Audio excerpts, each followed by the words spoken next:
Hello everyone, this is Sabra from Hoof Falls and Foot Falls, and although you can't see me, I am behind the phone here, but I wanted to do a live discussion chat review on an oops photo that I had posted, I believe last week. So this photo brought up some good discussion, so I wanted to first talk about what the oops actually was in this photo, and then also discuss the other points that came up because there were some questions about standards and a few other things. So the oops, if you were able to spot the oops, it was that the lead rope here was over the reins. So this was the main oops, and I've seen this several times in real adaptive riding lessons. And what happens is sometimes the horse leader will be holding the lead rope and then we'll go to clip the reins on, and the reins get clipped on underneath of that lead rope. But it's not super noticeable when the reins are kind of hanging down and loose. If the lead rope's kind of hanging down and loose as well. So this is something that should be checked pre-mount and also after mounting as well. And anytime you tie off a student, so if your offline procedures say that you take this lead rope and tie it around this horse's neck here, and then the student comes back online, that is another time that you should check for this little oops right here, because when we untie the lead rope from the neck and the person holds it again, oftentimes it'll just get taken out right here in between the reins improperly, and you have to make sure that it comes down through those reins. So that was the oops in this photo. Make sure that you look out for that. And the reason why we want to look out for this oops is because if the student goes to apply pressure on the reins, this lead rope is going to get in the way. And also it can apply pressure. You can see it's actually kind of sitting here on the rein. It can apply pressure on the rein to the horse, and it's just not a safe setup here. So the other things I wanted to talk about that came up in this photo, and when people were guessing what the oops were, I'm gonna go ahead and erase all this, is that they were wondering if the helmet was an oops or not. So what about a helmet here? So according to PATH International standards, I'm a PATH International certified instructor, so I follow PATH International standards, CHA, the IRD instructors also follow those standards as well. The PATH standard says, does the center have an implemented written policy that all volunteers and personnel wear a helmet certified by the ASTM SEI Institute or an international equivalent helmet for equestrian use while mounted, driving, or vaulting? So groundwork, even though some centers might choose to have this be have a helmet worn during groundwork, it's actually not a standard. It is an instructor or a center preference if they have a helmet during groundwork activities. During grooming and tacking and some basic leading, I do not require my students to wear helmets. Most of my students, there are a couple I do because of safety. They're just a little less cautious, but any lunging or long lining or long reining type things that my students do, I will have them wear a helmet. So that's my personal preference for helmets and groundwork, but it is not a standard to have a helmet on the ground. So another question that came up was the stirrups. So someone had thought that they spied a pair of non-safety stirrups on the saddle. They were correct. These are non-safety stirrups. They're like the flexi irons. I love them. They're knee and hip and back saver. But traditional stirrups can actually be used according to PATH International standards. And the standard reads, is there an implemented written policy regarding the use of stirrups with safety features? And is there an implemented written policy that participants wearing riding boots or hard-soled shoes with heels? So either you have the safety stirrup if they're riding in another type of closed-toed shoe like a sneaker, or maybe like one of those a boot with a heel, but it's the fat baby boots that have the heavy tread. Those would not be riding safe boots.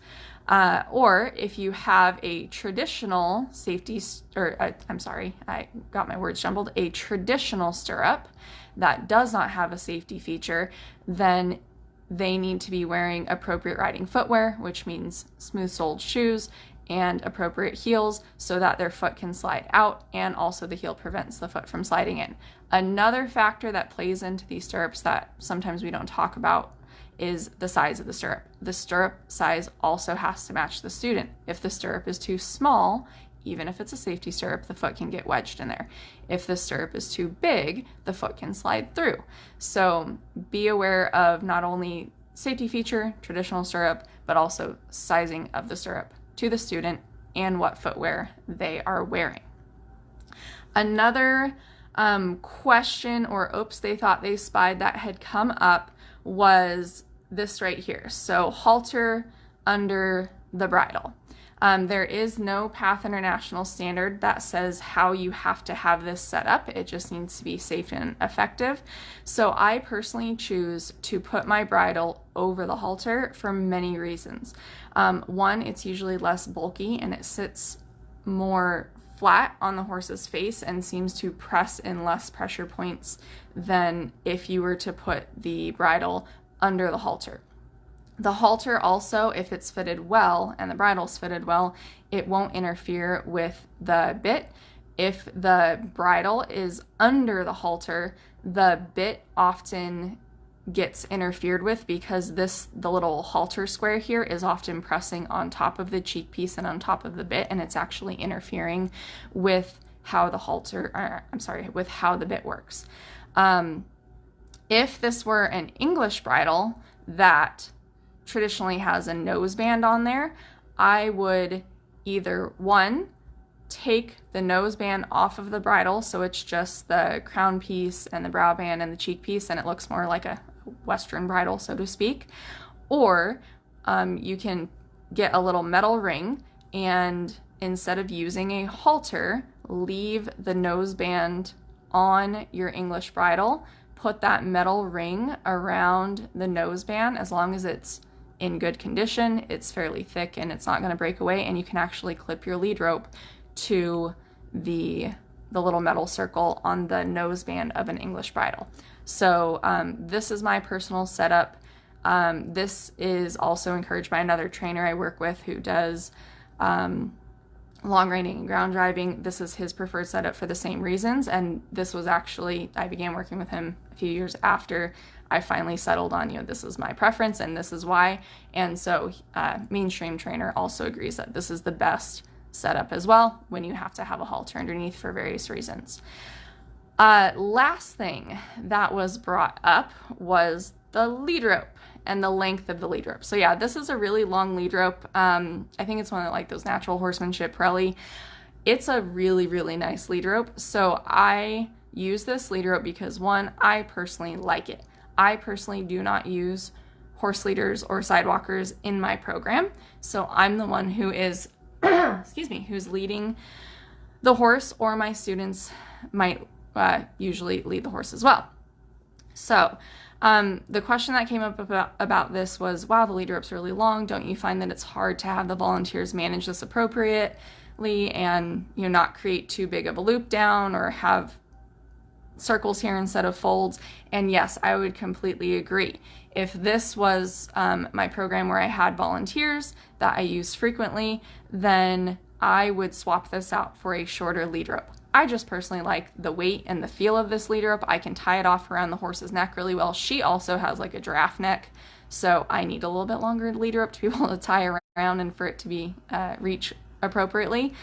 But this lead rope is my personal one. Texture-wise, it's great. And then my students, the type of students that I have, they're taught to manage this longer lead rope. Or if they're like a tiny little peanut, then I'll swap this out for a shorter lead rope and we'll do that. So I thought that was a really good question and discussion point brought up by another instructor about the lead rope, because that is a way that you could set your volunteers up for success or struggles, is the length of the lead rope. If you have a volunteer that struggles with where to keep their right hand here on the lead rope, you can put a little piece of tape to mark where that hand should be. Just quick little tip. I've actually done another photo on that, and I'll try to dig that out again.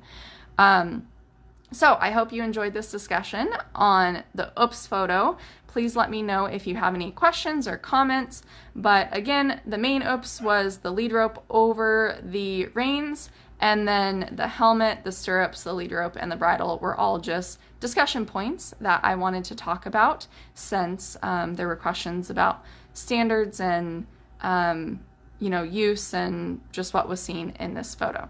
So thanks for joining in, and I will see you guys on the next live chat.